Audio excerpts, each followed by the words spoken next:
Why do people hate Bring Me the Horizon? I'm here to try to tackle that question and answer it to the best of my ability. And this is a band I really wanted to talk about, because Bring Me the Horizon have been one of my favorite bands for quite some time now. I have a big ass poster of them that's been above my computer for the better part of a decade. I own all of their material on physical copy, and I have been a big part of this fandom for a very long fucking time. So we're gonna do a little bit of analysis, a little bit of philosophy, and I'm gonna dive into some of the reasons that Bring Me the Horizon are hated among metalheads and non-metalheads. Starting with the lingering resentment that people have for the scene. Oh, the 2000s and early 2010s. It was a fucking time. It was a time indeed. A time I would best describe as a dumpster fire, wrapped in barbed wire, with a nuclear bomb dropped on it and acid rain hailing down from the sky. There was a lot of bad music. But it was also a time of ingenuity and influence and a turning of a whole sound into a different direction. Enter the mall emos. Up until that point, metalcore had been a very different place. It was dominated by beat-down hardcore kids and snapback wearing tough guys with cargo shorts and tank tops rolling up with their beefy muscles to sit and crowd kill each other and spinning crane kick people in mosh pits. It was a very hardcore punk inspired niche, and up until that point it was dominated by very heavy bands, and even the bands that were more digestible, commercially viable, and acceptable, like As I Lay Dying and Killswitch Engage, were still extremely tough in their demeanor, and their presentation was very rough and rigid. You still knew that you were listening to a metal band, and you didn't deny that. They left nothing up to the imagination in terms of their expression. But then you hit the mid to late 2000s, and suddenly black fringe haircuts came into the fold and the emos took over metalcore. Suddenly a new wave of commercial viability started to wash over the entire niche, and you had bands like Sleeping with Sirens and Pierce the Veil and Bless the Fall and Bring Me the Horizon and Asking Alexandria, I See Stars, Inner Shikari, Attack Attack. It kept going on and on. So many massive bands were making humongous waves. And in terms of nostalgia factor, dozens of these bands that existed at these times are like meth shots of nostalgia for the kids that grew up in that era. But this time period also created a lot of resentment, and the scene kind of became a laughingstock as it sort of dissipated and went away as bands evolved, matured, changed their style, left the scene, and sort of the scene emo mall craze of Hot Topic, it started to just go away. And of course there are bands that are trying to revitalize that and always sort of paying homage to it, and bands from that era that are still making music like they used to. But the Hawthorne Heights era of emo metalcore music, you just don't really hear it anymore. That strain of post-hardcore music, it's not really prevalent. And as you progressed into the late 2000s and went into the mid 2010s, there were few names on the block that were as big to the scene as Bring Me the fucking Horizon. Something about their energy was resonating and connecting with the youth of that time more so than so many of their peers. They were igniting such an emo craze, similar to how Panic at the Disco and Fall Out Boy and My Chemical Romance were doing in the early 2000s. They were bringing emo to post-hardcore and specifically metalcore and deathcore music in such a way that older people were just not understanding. Their reviews in their early days of like Count Your Blessings and This Is What the Edge of Your Seat Was Made For and even Suicide Season were tanking in terms of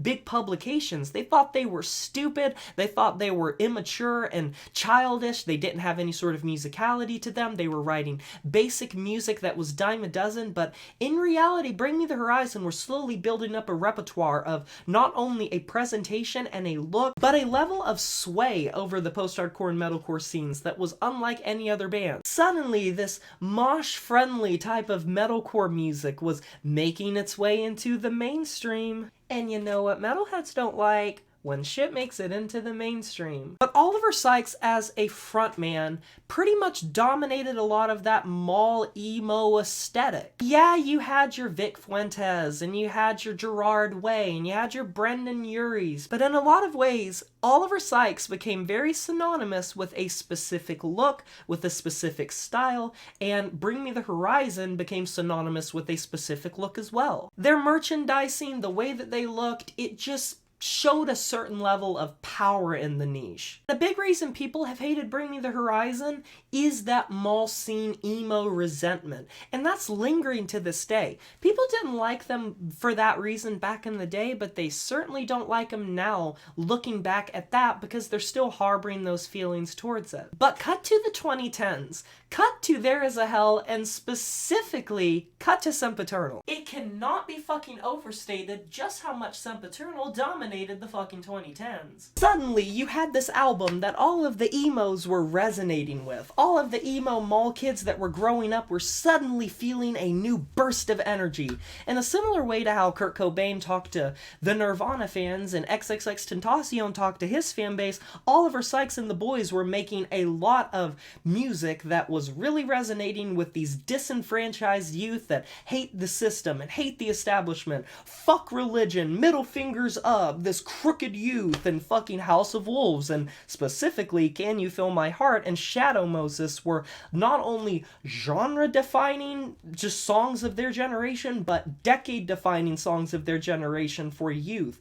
And if you play the intro to Can You Feel My Heart, or you play the breakdown to Shadow Moses to any person that grew up in that time and was surrounded with that type of music, they could shout that thing from the fucking rooftops. And anti-religious songs like Crooked Youth, and especially House of Wolves, and the complete anti-societal anti-vis, middle fingers up if you don't give a fuck, I'm sick to death of swallowing everything I'm fed. Such rage and such anger and such angst. What can I say? Teens love angst, and a song like Sleepwalking once again resonated heavily with people. Sempiternal was the turning point where everyone just knew who the fuck Bring Me the Horizon were. Because on There's a Hell you had bangers like Alligator Blood and It Never Ends, and back on Count Your Blessings you had Pray for Plagues, and on Suicide Season, Chelsea Smile and Diamonds Aren't Forever. But Sempiternal created so many genre and decade-defining singles and tracks that pretty much every single song hit a level of notoriety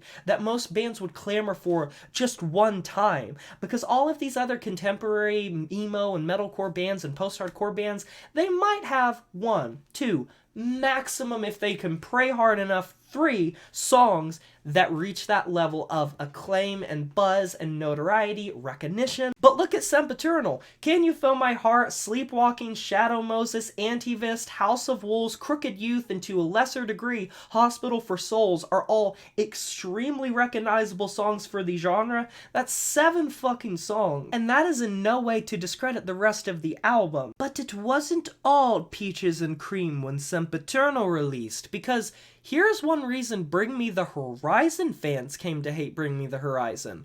The inclusion of Jordan Fish. Keyboardist, backing vocalist, helper songwriter dude Jordan Fish joined the band on Sempiternal, and there are a lot of Bring Me the Horizon fans that think that this was the fucking beginning of the end, doomsday, or just roll the clock, we have fucking hit doomsday, it's the end of the world, meteors are falling from the sky, it's over, we're all just dead. And in reality, I don't think it was that deep. They were simply entering a new era of their music, and it's neither here nor there about like the change of their style, which I will get into in a moment, but Jordan Fish definitely did put in a lot of his own creative influence, his ideas, the way he played, the way he song wrote into Bring Me the Horizon's formula, and it slowly but surely took shape on subsequent releases, and there's a lot of people that just think that Jordan Fish's inclusion took away a lot of the life that they felt from Bring Me the Horizon, and that's just a preference thing based on the style you like. Dun dun dun dun dun dun dun dun dun.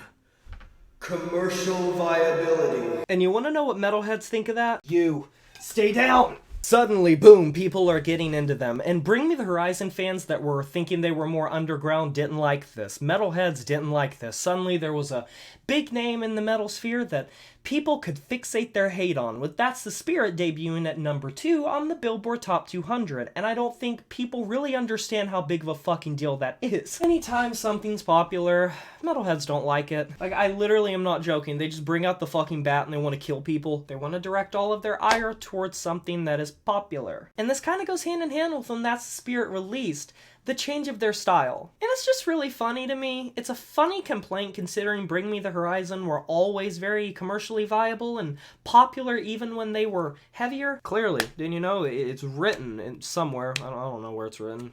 Don't ask me. But when you have a band that is very heavy and then doesn't end up as heavy as they were and becomes a lot more pop-oriented, a lot more rock-oriented and alternative metal and rock-oriented, it's gonna cause an issue. And you could see that in how people celebrated when they went back to their roots a little bit on post-human survival horror. When Bring Me the Horizon gets more accessible, people don't typically like their music as much. And even though That's the Spirit is like my second favorite Bring Me the Horizon record, and I think it's a very mature, well thought out, well crafted release on pretty much all fronts, the upping of production, the more accessible riff writing, the less screams, less growls, no real breakdowns, and the fact it was much more radio friendly and arena rock friendly, it turned a lot of people off that had built themselves up and had a specific version of Bring Me the Horizon in their heads. Because even though Sempiternal was a lot more accessible, it was still Bring Me the Horizon. It was still metalcore. It was still post-hardcore. And this is pretty much like the number one reason you see a lot of fans over time leave Bring Me the Horizon and not like them as much. And